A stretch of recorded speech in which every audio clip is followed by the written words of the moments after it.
सास बहू का प्यार।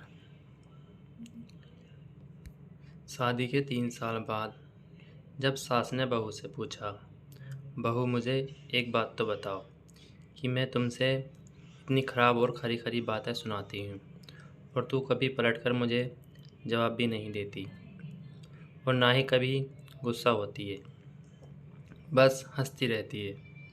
बहू कहने लगी, अम्मा जी आपको एक बात बताती हूँ कि जब मैं छोटी थी तो मुझे हमेशा ऐसा लगता था कि मेरी माँ मेरी सगी माँ नहीं है, क्योंकि वो मुझसे घर के सारे काम करवाती थी और कभी कोई काम गलत हो जाता तो मुझे बहुत डांटती थी और कभी कभी तो मार भी देती थी।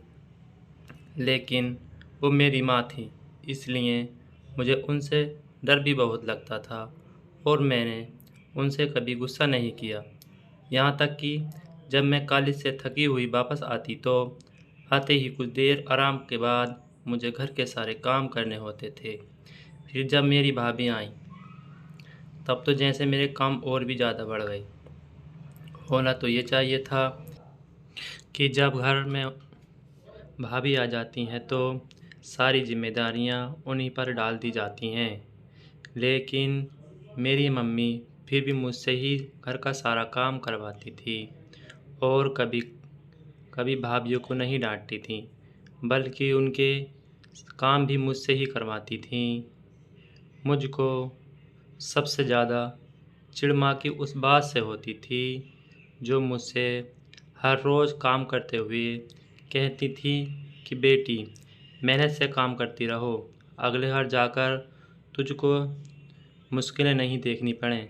जिस दिन मेरी शादी थी उससे 2 दिन पहले मेरी मम्मी ने मुझे प्यार से अपने पास बुलाकर बिठाया और कहने लगी, मेरी प्यारी बेटी, मैंने अभी तक तुझसे घर का बहुत काम कराया है और बहुत डांटा है, कभी कभी तो मारा भी है।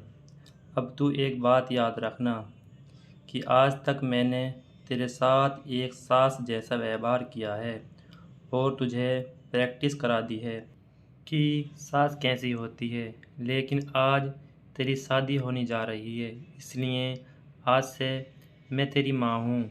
मेरी प्यारी बेटी, अगले घर जाकर जब तुम्हारी सास तुम्हें बुरा भला कहे तो समझ जाना जैसे तुम्हारी माँ तुम पर गुस्सा हो रही हो। सासू माँ, जितनी मेरी मम्मी काम करते हुए मुझे डांटती थी, तौबा तौबा, वैसी डांट किसी को ना पड़े। बहू हंसते हुए किचन में चली गई और सास सोचने लगी कि क्या हकीकत में बेटियों की ऐसी ही तरबियत करनी चाहिए। इस बार तमाम बेटियों के नसीब अच्छे करें। वीडियो अच्छी लगे तो चैनल को सब्सक्राइब जरूर करें।